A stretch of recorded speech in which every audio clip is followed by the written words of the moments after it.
ओम नमो भगवते वासुदेवाय। हर हर महादेव। स्वागत है आप सभी का हमारे चैनल पर। आज के इस वीडियो में आप सुनेंगे सावन मास के महात्म के 24वें अध्याय की कथा। सावन का महीना अपने अंतिम पड़ाव पर है और भगवान भोलेनाथ को प्रसन्न करने के लिए पूरे महीने हम सभी ने भरसक प्रयास किए, व्रत किए, कथाएं सुनी, महात्म कथाएं सुनी। भोलेनाथ को प्रसन्न करने के लिए सभी प्रकार की जो भी हमसे सामर्थ्य के अनुसार बना वो हमने किया और भगवान भोलेनाथ ने भी अपनी पूरी कृपा बरसाई कि हम आपके समक्ष सावन मास के सभी अध्यायों की कथा क्रमशः सुना सके। बस अंतिम पड़ाव के जो अध्याय हैं उन्हें भी आप उसी प्रकार से सुनते रहिए, अपना प्यार देते रहिए। तो चलिए आज की इस श्रृंखला में हम आपको 24वें अध्याय की कथा सुनाने जा रहे हैं।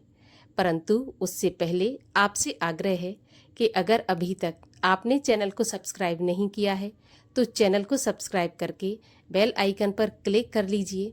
और अगर आपको हमारी ओर से सुनाई हुई कथाएं पसंद आती हैं तो लाइक अवश्य कर दिया कीजिए, क्योंकि आपके लाइक से हमें ये पता चलता है कि आपको हमारा वीडियो पसंद आया है। इसके अलावा सभी प्रकार की व्रत कथाएं, महात्म, व्रत से जुड़ी जानकारियां भी हमारे चैनल पर पूरी तरह से प्रदान की जाती हैं। तो चैनल को तो सब्सक्राइब करके ही रखिए, साथ ही साथ वीडियो को लाइक भी कर दीजिए। तो चलिए अब हम आरंभ करते हैं सावन मास के महात्म का 24वां अध्याय। भगवान सदाशिव बोले, हे तात, पूर्व कल्प में दैत्यों के भार से अत्यंत दुखी होकर पृथ्वी ब्रह्मा जी की शरण में गई थी। उसके मुखार विंद से दुख का वृत्तांत सुनकर ब्रह्मा जी क्षीर सागर में गए और वहां जाकर भगवान श्री हरि की बहुत स्तुति करके उनको प्रसन्न किया। ब्रह्मा जी के मुख से सारी कथा सुनकर भगवान श्री हरि ने श्री ब्रह्मा जी और उनके साथ गए देवताओं से कहा, हे देवगण, तुम लोग डरो नहीं। मैं देवकी के उदर से अवतार ग्रहण करके पृथ्वी का कष्ट हरूंगा। आप सब देवतागण पृथ्वी पर जाकर यादव रूप में स्थित हों। ऐसा कहकर भगवान अंतर्ध्यान हो गए। भगवान के देवकी के उदर से उत्पन्न होने पर कंस के डर से वसुदेव ने उनको गोकुल में नंद बाबा के यहाँ रखा। भगवान जब थोड़े बड़े हुए तो उन्होंने मथुरा में आकर गणों सहित कंस का वध कर डाला। मथुरा निवासियों ने भगवान से प्रार्थना की कि हे कृष्ण, हे महायोगिन, हे भक्तों के अभयदाता देव, हे शरणागत वत्सल, आपको हम लोग नमस्कार करते हैं। आप हमारी रक्षा करो। हे देव, हम आपसे कुछ प्रार्थना करना चाहते हैं, उसे आप सुनिए। हे देव, किसी को भी आपके जन्मदिन का ज्ञान नहीं हुआ। ज्ञान लेने पर हम सब उस दिन वर्धापन उत्सव करेंगे। भगवान ने उन लोगों की भक्ति, श्रद्धा और अपने में आत्मीयता देखकर उन लोगों से जन्म दिवस पर होने वाले कार्य को कहा। उन्होंने सुनकर उसी विधान से व्रत किया। व्रत करने वालों को भगवान ने अनेक वरदान दिए। हे तात, इसके संबंध में मैं तुम्हें एक प्राचीन इतिहास सुनाता हूँ। अंग देश में उत्पन्न मित्रजित नामक एक राजा हुआ था। उसके पुत्र का नाम महासेन था।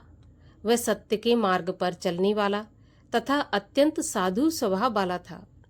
वह प्रजा की देह और प्राण से रक्षा करता था। प्रजा भी उस पर प्राण निछावर करती थी।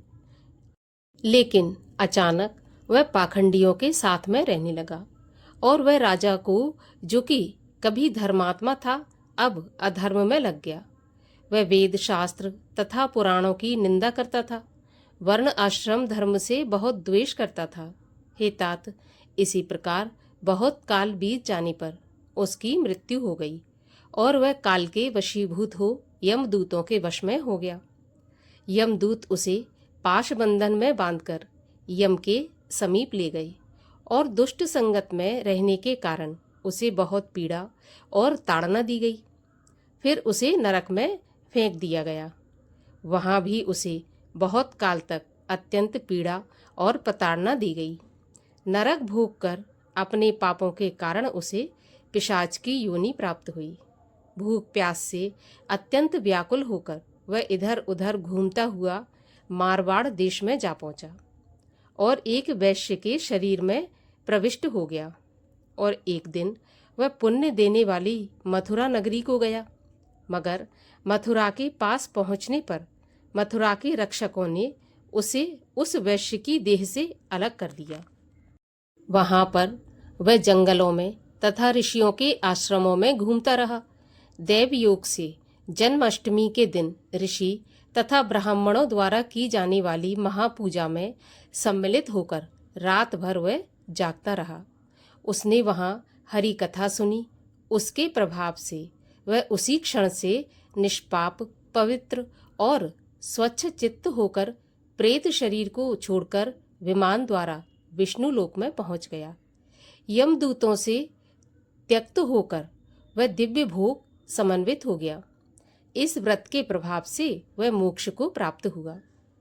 तत्वदर्शियों ने इस व्रत को विधि विधान के साथ करने से इसीलिए कहा है। ये व्रत सभी इच्छाओं को पूर्ण करने वाला है। इसके करने से मनुष्य को सभी अभीष्ट प्राप्त हो जाता है। जो मनुष्य इस तरह से जन्माष्टमी का व्रत करता है उसकी सभी कामनाएं पूर्ण हो जाती हैं। हे तात, वह वैकुंठ में देवमान से 1,00,000 वर्ष तक अनेक तरह के भोगों को भोग कर पुण्य शेष होने पर यहाँ आता है और वह इच्छा, समृद्ध तथा सब अशुभ रहित राजवंश में उत्पन्न होता है। विद्वानों को चाहिए कि सदा कृष्ण जन्म का विधान लिखकर दूसरों में इसका प्रचार करें तथा सर्वशोभा समन्वित कृष्ण जन्म का वर्णन एक जगह संवार कर इकट्ठा करें।